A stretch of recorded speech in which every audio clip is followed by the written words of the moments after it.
Imagine an ancient story, like thousands of years old, that just completely rewrites everything you thought you knew about where we came from, how society even started, and what really makes someone superior. It kind of grabs you, Oh, right? absolutely. Okay. Because, well, these are the big questions, aren't they? Questions humanity's always asked. Where did we come from? Why are things set up the way they are? Exactly. And today, we're doing a deep dive into a text that tackles this head on. It's a fascinating Buddhist text, the Aggaññasuttaṃ. And our mission really is to unpack it, to pull out these pretty radical insights it offers. How this ancient text just flipped the script on social hierarchy, not just back then, but wow, it still feels relevant now. It really does. In this sutta, you find it in the Digha Nikaya. It's not just, dry philosophy. It's actually presented as this grand cosmic origin story, Okay. which then unfolds into this really unique theory about social evolution. And, crucially, about what human worth actually is. So where does it start? Yeah. What's the setup? All right, so it kicks off with the Buddha talking to two Brahmins, Balutha and Varadvaja. Now, these guys have left their high caste behind. They've joined the monastic order, Uh-huh.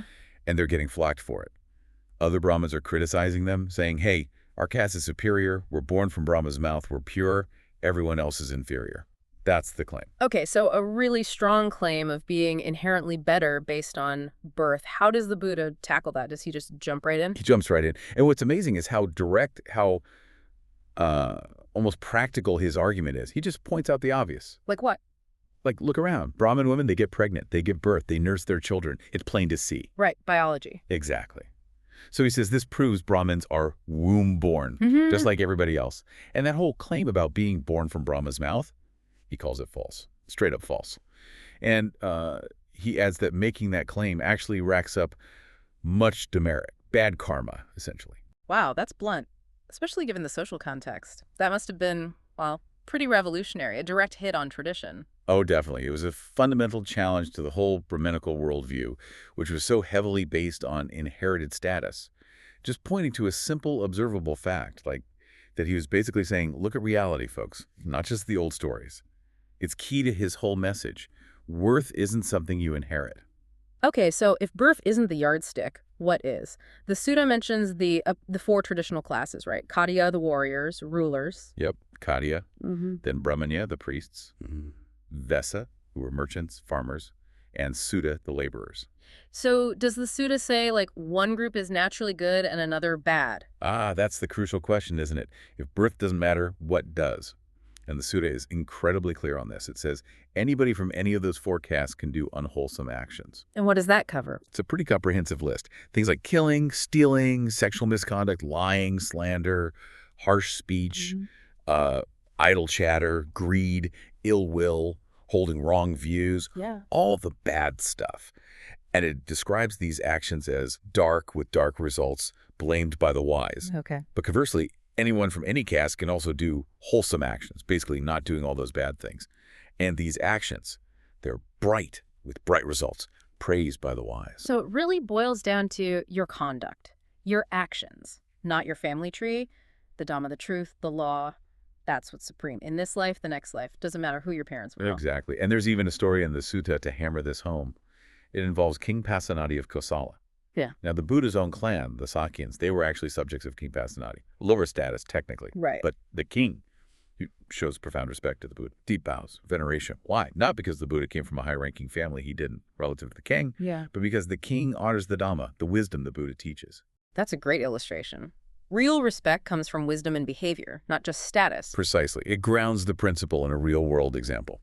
Okay, but the Sutta doesn't stop at just critiquing the current system. Yeah. It then goes way back, right? The very beginning of the world, of humanity. It talks about a cosmic cycle. It does. It's quite epic, actually.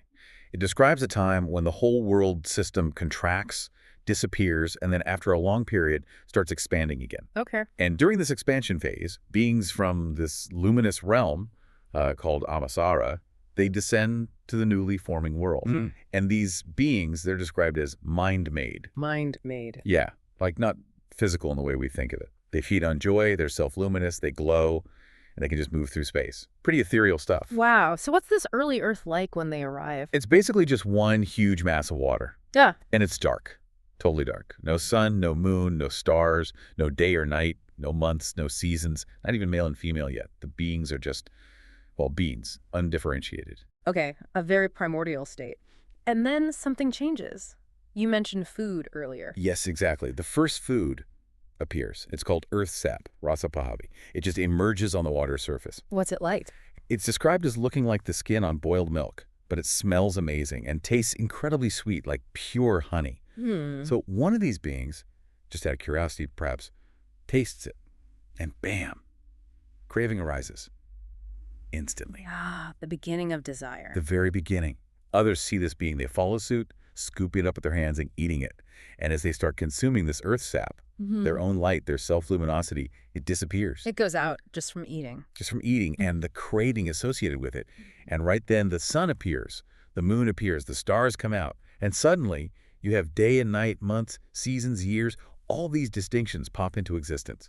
Wow. So that first taste, that first craving, it doesn't just change the beings, it literally changes the cosmos. It sets time in motion. That link between inner state and outer world is pretty striking. It's fundamental to the narrative, and it continues.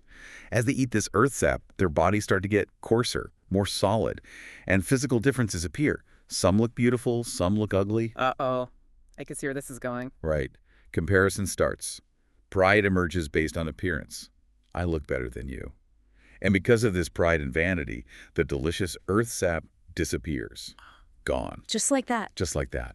And the Sutta even adds this little note. It says that even today, when people lose something precious, they instinctively cry out, it is lost to us, echoing that very first loss.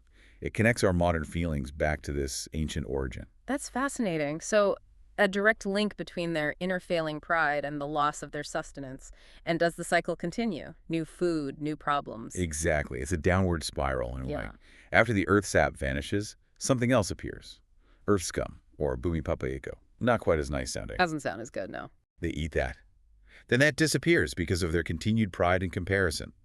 Then creeping plants, padalata, appear. They eat those. Same story, more coarseness, more pride, and poof, the plants disappear too. Each stage involves more craving, more attachment, more physical change, and another loss. It's like a parable of environmental and moral decline hand in hand until they get to rice, you said. Yes, finally something familiar. Rice appears. But this isn't just any rice. It's akahapapako sali, naturally grown rice. It's pure, fragrant, needs no cultivation. And here's the amazing part. You harvest what you need for the day, and the next morning it's fully grown back, self-renewing. Wow, imagine that, a magical food source. But as they consume this rice, their bodies get even coarser. And it's at this stage that distinct male and female genders appear. Sexual characteristics become obvious. Okay, so now we have male and female. What happens next? Well, they start looking at each other. A lot. Excessively, the text says. And desire arises, sexual desire. And they start engaging in sexual activity. How is that viewed by the others? Not well, initially. The Sutta says others who saw this happening would throw dirt or ash or even cow dung at them. Really? Yeah, and they'd shout, Vasali, which means something like outcast or perish. It was seen as improper, unrighteous back then. The Sutta makes another connection here, saying this ancient condemnation is still echoed in some social customs, even if people forgot why they do it. Interesting. And because they wanted privacy for these activities, this is when they started building houses to conceal what they were doing. So houses, privacy, judgments about behavior. Society is definitely starting to take shape. What's the next big shift? The next big shift comes from laziness and, again, greed. Some beings think, going out to gather rice every single day is tiring. I can relate to that. Right, so they decide to be efficient. They gather enough rice for 2 days at once, or 4 days, or 8. They start hoarding it. Storing it up, and that causes a problem. A huge problem. Because they started hoarding, the magical self-renewing quality of the rice stops. It doesn't automatically grow back anymore. And worse, husks appear around the grain. Powder covers it. It needs processing now. The effortless abundance is gone. Again, their behavior directly impacts the environment. Hoarding leads to scarcity, or at least more work. Correctly. It's a powerful message. So the beings gather and they lament this loss. Oh no, what happened? And their solution is to divide up the remaining rice fields. This bit is mine, that bit is yours. They set boundaries, property lines. And you just know that's going to lead to trouble. You guessed it. Division leads to theft.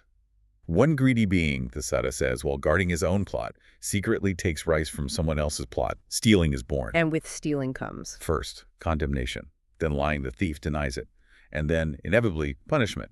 Someone probably hit him with a clod of earth or a stick. So now you have theft, lies, violence entering the picture. Things are really falling apart. How did they try to fix this? This sounds like the point where you need some kind of government or rules? Exactly. They all get together again. They recognize, look, evil things have appeared among us. Theft, blame, lying, punishment. We need someone in charge. Makes sense.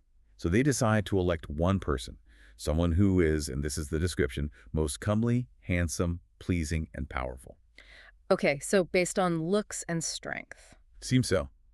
And his job description, to censure whom is to be censured, blame whom is to be blamed, and banish whom is to be banished. Yeah. Basically to be the judge and enforcer. And what does he get in return? They agree to give him a share of their rice, a payment for his services. So this is the origin of rulers, elected by the people, paid by the people to maintain order, not some divine right thing. Precisely. This is a key point the Sutta is making. The text even explains how the titles came about etymologically. Oh, interesting. Like what? Well, the elected leader was called Aggaññasuttaṃ, which means one appointed by the multitude, by the great gathering. That became Mahasamata, the great elect, the first kingly title, essentially. And because he was the lord of the fields, Katana Adhipati, this led to the title Katiyo. The Katiya class, the rulers and warriors. Linking the title to the land. And also, because his role was to gladden others by righteousness, Dhammana Parasam Ranjititi, he was called Raja, king. Wow. So you see, these roles, these classes, they emerged from the people themselves out of a practical need for order. It wasn't some preordained hierarchy sent from heaven, and the Sutta keeps emphasizing. The Dhamma, righteousness, is still superior to any title or birth. That's a fascinating counter-narrative to the divine origins claimed by, say, the Brahmins. So how did the other classes emerge in this story? What about the Brahmins themselves? Right, so for the Brahmins, the story goes that some beings, seeing all this unwholesome stuff arising, the stealing, lying, etc., they decided, we need to put aside these bad deeds. Okay, a moral reaction. Yes. So they went off into the forest, they built leaf huts, and meditated. They became known as Hayika, the meditators, those devoted to mental cultivation. So the original Brahmins were meditators. According to this narrative, yes. But then some of them weren't so good at meditating in the forest. They couldn't achieve the deep concentration. So they came back down to the villages and towns. And what did they do? They started compiling books, or perhaps making knots. Text is a bit ambiguous. Maybe it means creating complex doctrines or rules. And these ones were called ashika, which means non-meditators, or perhaps reciters, teachers. And the Sutta makes this wry observation.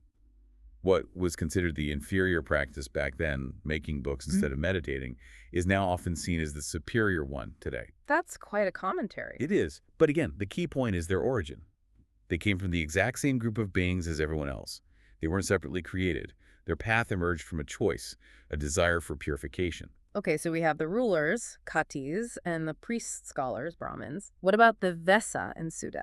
Well, some of the other beings, the ones who had sort of paired up and engaged in sexual activity, they took up various trades, farming, business, that kind of thing. These became the Vesa class. The merchants, the producers. Do everyday workers, basically. You could say that, yeah. Yeah. The economic engine. And then the rest, the remaining beings. They took up lowly tasks, like hunting. The text calls them foul doers in some translations. These became the Sutta class, the laborers, hunters, the service providers. So every single social class, from the king down to the laborer, is shown to have originated from the same initial group of beings, making different choices based on their developing tendencies, greed, laziness, desire for purity, practical needs. Exactly. It's an organic development. These structures, which later became so rigid, are presented as arising entirely from human actions and reactions as conditions declined. It's almost like a sociological explanation embedded in this mythic framework. It really is a very different perspective than you might expect. So, given this origin story, it becomes crystal clear why the Sutta insists on redefining status, right? It strips away the whole idea of inherent birth-based superiority. Absolutely. By the time the Sutta brings us back to the present day, after telling this whole cosmic history, the argument is pretty much sealed. So regardless of which path your ancestors took in that story, whether they became a ruler, a priest, a merchant, or a laborer, what's the final word on measuring someone's worth now? The sutta drives this point home again and again. Anyone, Katiya, Brahmin, Vesa, Sutta, or even a Samana, someone who's left the household life entirely, a renunciant anyone can perform good or bad actions. Body, speech, and mind. The potential is there for everyone. And the consequences are the same for everyone, too. No special passes. No special passes. The text is emphatic. If you do unwholesome things, motivated by wrong views, you head towards suffering after death, realms of deprivation. If you do wholesome things, motivated by right view, you head towards happiness, toward heavenly realms. And if it's a mix of actions leads to mixed results, experiences of both pleasure and pain in the future. It's a universal law of cause and effect, applied equally to all, regardless of their social label. But it doesn't just stop at future lives or heavens and hells, does it? Is there a path beyond just accumulating good or bad karma within this cycle? Yes, absolutely. That's the ultimate point. The sutta culminates by saying that anyone from any of these four castes, if they practice diligently, if they restrain their body, speech, and mind, if they cultivate the 7 factors of awakening. What are those, briefly? They're key mental qualities needed for enlightenment. Things like mindfulness, investigation of reality, energy, joy, tranquility, concentration, and equanimity. Okay, so if someone cultivates those. They can attain nibbana, liberation, enlightenment in this very life. Right here, right now. Regardless of their caste background. Completely regardless. And the text declares that the bhikkhu, the monk or nun, who achieves this, who becomes an arahant, someone fully enlightened, whose defilements are destroyed, who has lived the holy life and achieved the goal. That person is declared the foremost of them all. Foremost based on what?